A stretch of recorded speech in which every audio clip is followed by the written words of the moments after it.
Olá, meus amigos, tudo bem? Bom dia! Sejam muito bem-vindos aqui ao nosso canal, a Biologia do Luiz. E hoje, como de praxe, eu sempre faço uma homenagem aos nossos professores.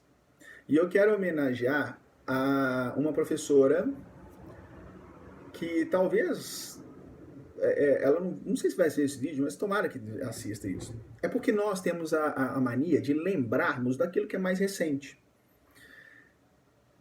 Já falei de alguns professores, amigos, que passaram na minha vida, mas pro final, ou na faculdade, ou no trabalho.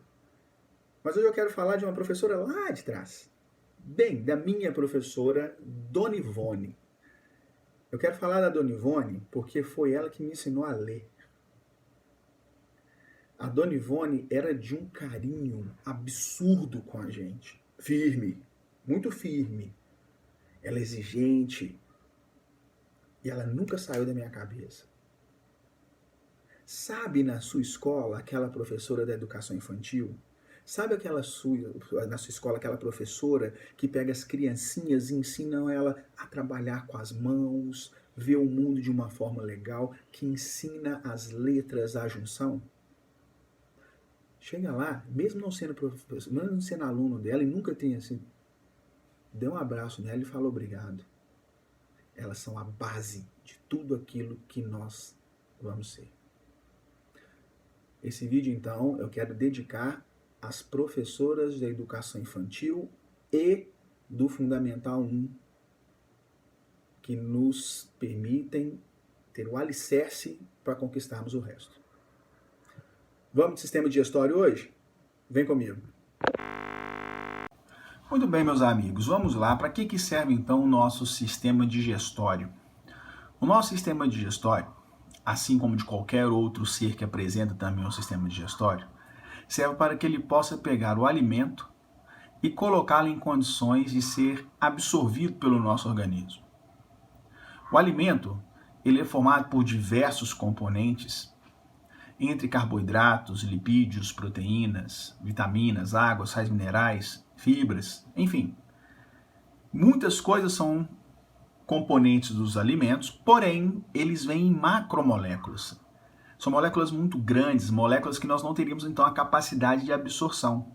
A gente não conseguiria puxar porque ela é tão grande que ela não passaria pelas nossas membranas celulares. Então, o sistema digestório ele vem exatamente para permitir que essas macromoléculas, que apresentam uma baixa solubilidade em água, inclusive, possam ser convertidas em substâncias pequenas, em micromoléculas capazes dessa absorção. Os carboidratos complexos, os lipídios, as proteínas, deverão então ser quebrados para chegarem ao ponto de ficarem solúveis em água. A digestão nada mais é do que um processo de quebra, de hidrólise, onde as enzimas vão atuar, permitindo que esse processo ocorra com menor gasto energético. A digestão é uma hidrólise enzimática, que pega macromoléculas que são insolúveis em água e convertem essas em moléculas pequenas solúveis capazes de participar do processo de absorção.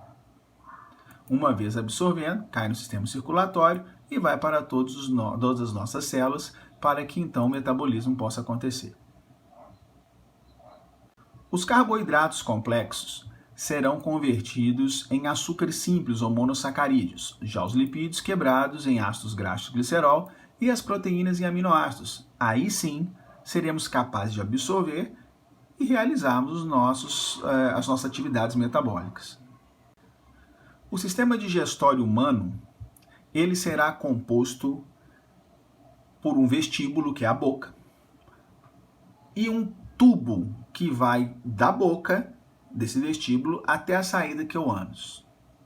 Nós teremos, então, boca, esôfago, estômago, intestino delgado, intestino grosso e o reto. Obviamente que representa uma série de glândulas anexas que, obviamente, participarão de forma efetiva no processo de digestão.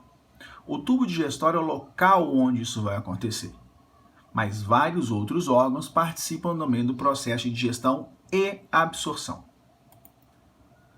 Na boca, onde nós temos a entrada, o vestíbulo do alimento, a digestão também já se inicia.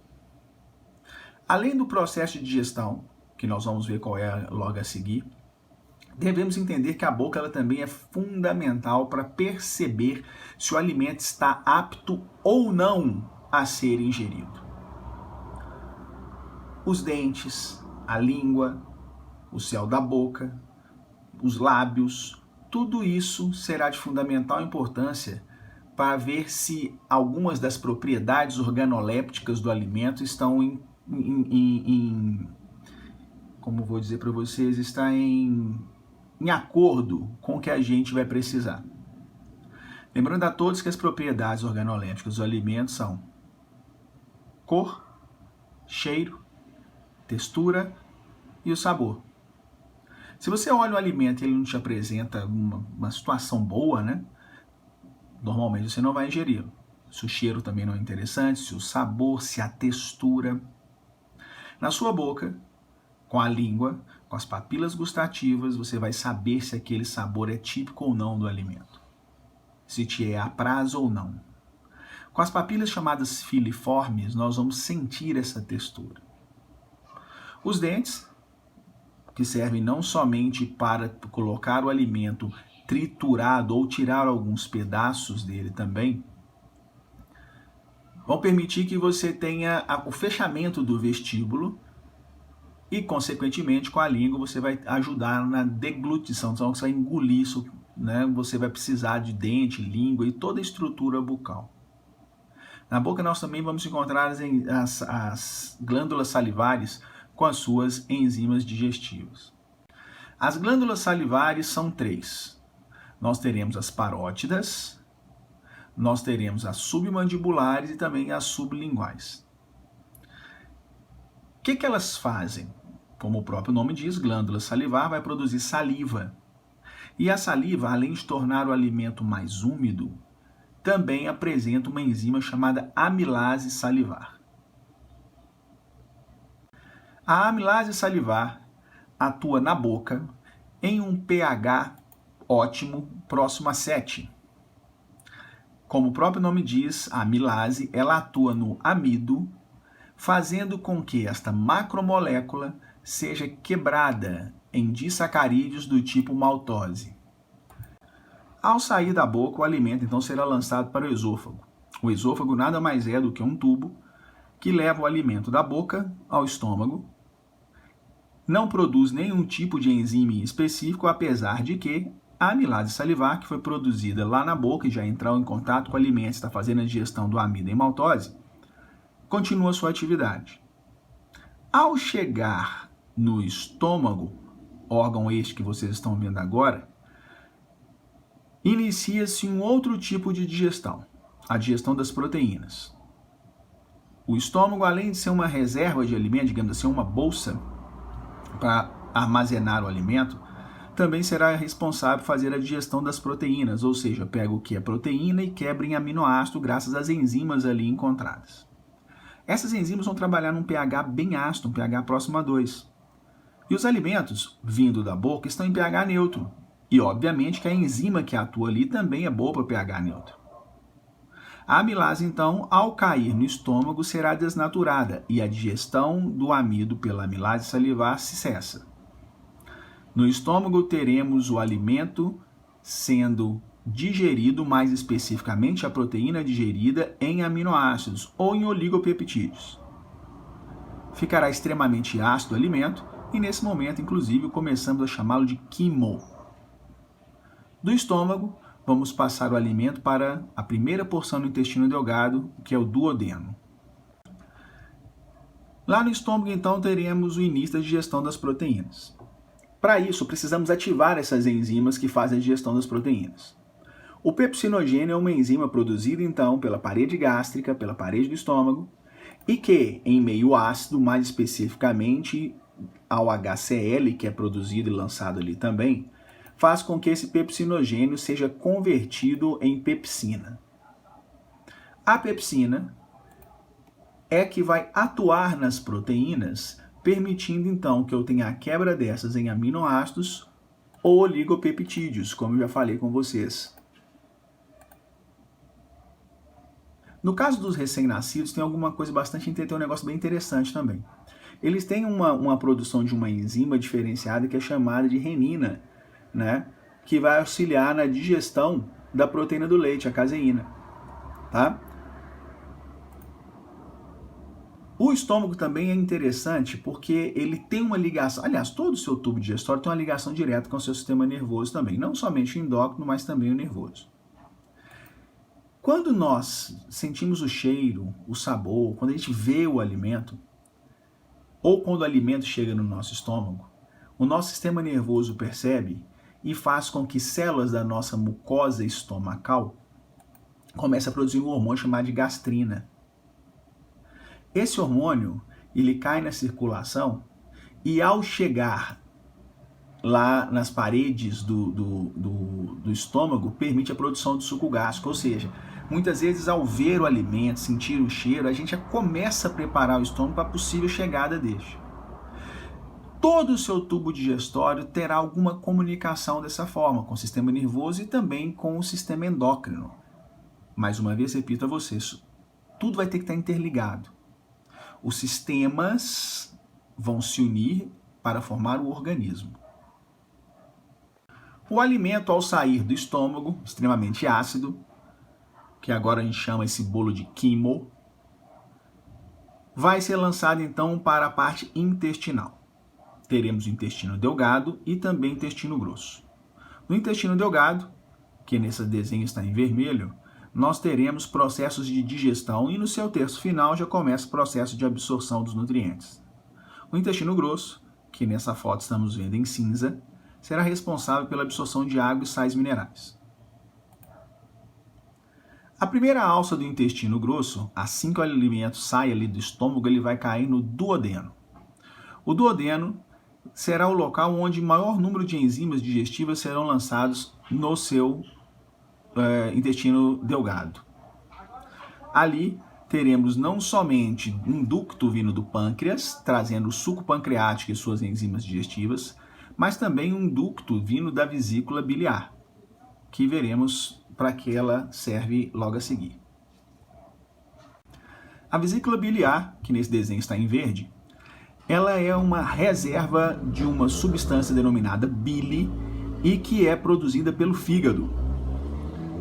Veremos adiante que ela é grande responsável pelo fazer a emulsificação. Ela vai espalhar, digamos assim, o lipídio para que a enzima lipase pancreática, obviamente produzida no pâncreas, possa atuar de uma maneira melhor. O alimento, então, quando ele sai do estômago, ele é denominado quimo. Extremamente ácido, muito ácido. E diferentemente do estômago, que tem uma camada, um muco protetor para evitar que a acidez venha lhe prejudicar, o duodeno não tem isso. Então a gente precisa de algumas relações para fazer com que este alimento não venha destruir a parede do duodeno. Como isso acontece? O alimento, quando vem do estômago, ele vem extremamente ácido, já tem boa parte de amido digerido e também proteína, mas nada de gordura. A gordura ainda não foi digerida. Tudo aquilo que não foi digerido no estômago e nem na boca será digerido agora no intestino delgado. Esta acidez, ao entrar em contato com a parede do duodeno, faz com que um hormônio chamado enterogastrona seja lançado, que cai na corrente sanguínea e vai até o estômago para que ele cesse a produção do suco gástrico. Essa acidez também faz com que um hormônio chamado secretina seja produzido pelas paredes do duodeno, e este hormônio cai na corrente sanguínea e vai até o pâncreas, fazendo com que esse receba a mensagem para lançar o seu suco pancreático. No suco pancreático, nós teremos não somente enzimas digestivas, mas também substâncias de pH mais básico para anular a acidez do alimento que está chegando. A gordura ao entrar em contato com a parede do intestino, faz com que esse produza um hormônio chamado colecistocinina, o CCK. O CCK vai até a vesícula e faz com que ela lance a bile que foi produzida pelo fígado e armazenado nela no seu duodeno. A bile permitirá que nós tenhamos o espalhamento, digamos assim, das gorduras para que o suco pancreático possa atuar de uma maneira melhor. Também teremos a produção de uma substância chamada enteroquinase, que permite, inclusive, que o suco entérico e os outros sucos digestivos aí possam ser ativados. O suco pancreático nós vamos ter carbonatos, que são básicos para anular a acidez desse alimento que vem. A amilase pancreática, o amido que ainda não foi digerido, vai ser digerido ali no pâncreas, no intestino devido ao suco produzido no pâncreas. A tripsina, que será um hormônio para digerir as proteínas que não foram digeridas. E a lipase, que não foi digerida em lugar nenhum ainda e começará agora.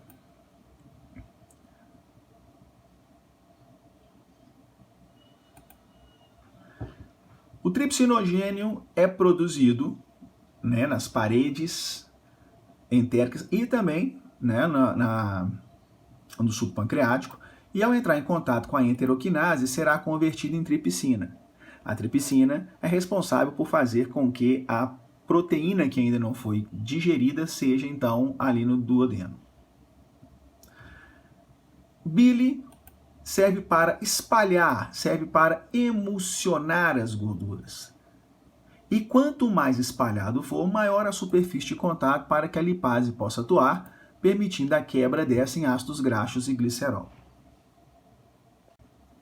Depois de passar então pelo duodeno e receber todos esses sucos, o alimento, que agora vai ser chamado de quilo, será lançado para o restante do intestino delgado, que nós vamos dividir em duas partes, vamos chamar de jejum e outra de ilho. A parte do jejum é onde você tem a ação dessas enzimas e o processo de digestão. Já no seu terço final, nós teremos uma parte, que é o ilho, formado por um tubo com grande quantidade de microvilosidades e vilosidades para aumentar a superfície de contato. É um local extremamente irrigado para que nós possamos realizar a digestão daquilo tudo que foi digerido. Caindo então na nossa corrente sanguínea, indo para o nosso sistema porta-hepático, e depois de lá, caso o fígado permita ali, ele vai para todo o seu organismo. Né? Então, o terço final nosso do intestino delgado é extremamente vascularizado e de uma superfície de contato muito grande. Do intestino delgado, então, o alimento agora, que já foi absorvido tudo aquilo que a gente necessitava, a gente conseguiu digerir. Falta agora absorver a água e o sal mineral. E que será feito no intestino grosso, que está aí colorido em cinza. A transição entre intestino delgado e intestino grosso tem até uma marca interessante, que é a estrutura do apêndice, que é esse pontinho aqui, ó.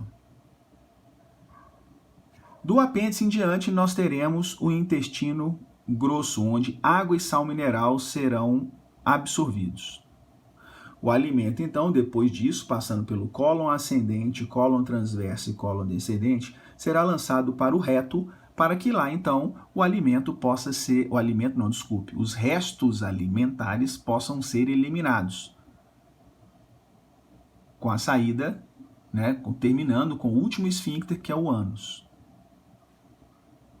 Bom, meus queridos, espero que essa aula tenha contribuído para vocês, tá? Que sejam boa, porque pode ver 1, 2, 3 milhares de vezes. Obviamente que a gente tem muito mais a falar sobre isso e não vai faltar oportunidade.